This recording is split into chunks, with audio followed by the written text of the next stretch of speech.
Hi, Retro Kevo here. I wanted to show you my gamepads. For more than 5 years, I've been carefully curating my collection, and I'm very proud of this set. Do you have a favorite controller? Leave a comment below and remember to subscribe. My first one was the DualShock controller.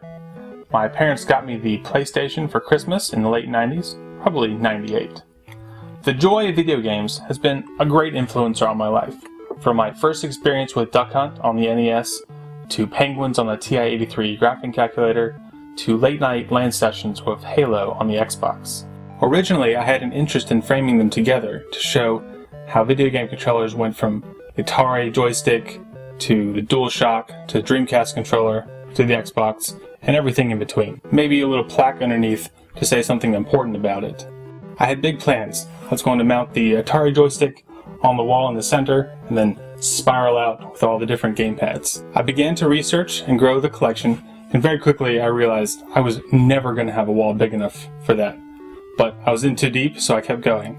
I scoured secondhand shops and eBay and built the collection to what I have now. Right now, the count is about 120 different controllers. A few of my favorites are this Nigicon controller for the Sony PlayStation, the center twists for driving games, and it had analog control before the dual analog was available.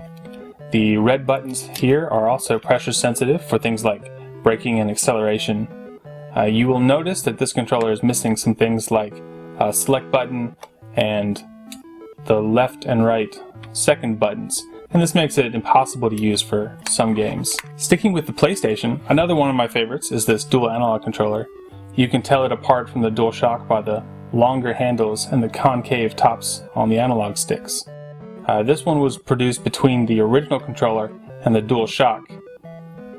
In Japan, this one actually had one rumble motor in the handle, but it was causing some problems where occasionally it would short out the whole board. So when it was released in the US and Europe, that functionality was removed. Another I like is the 3D pad for the Sega Saturn. It came out with Nights into Dreams and is clearly the predecessor to the Dreamcast controller. The cable connector in the back disconnects. Sony had a patent for a whole bunch of attachments to use this expansion slot. Sadly, none of them were ever released, but you can see how the idea was reused on the Dreamcast for the VMU and the memory card slot. All this talk about analog, and you're probably wondering which controller was the first to have an analog stick. And obviously, it's this one, the Nintendo 64 controller. No, I'm kidding. In 1978, a series of consoles was released called the 1292 Advanced Programmable Video System. It was the first to feature a controller with a fully analog control stick.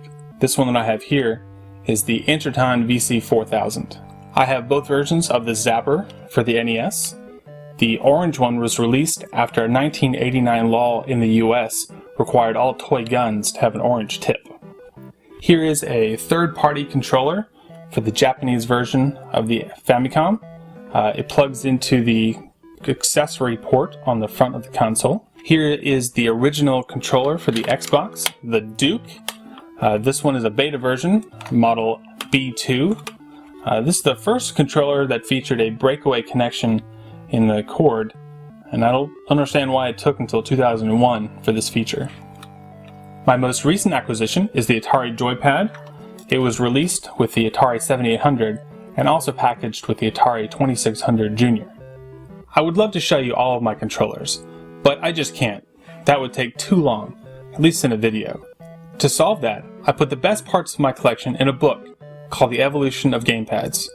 In addition to building this collection, I read countless books, magazines, and web articles to get a sense of how the contemporaries felt about these controllers. I looked for behind-the-scenes stories and found connections that the casual viewer might not notice.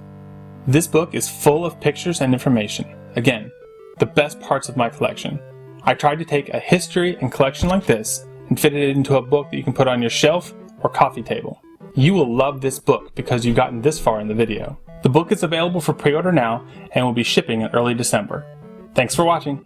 Don't forget to subscribe.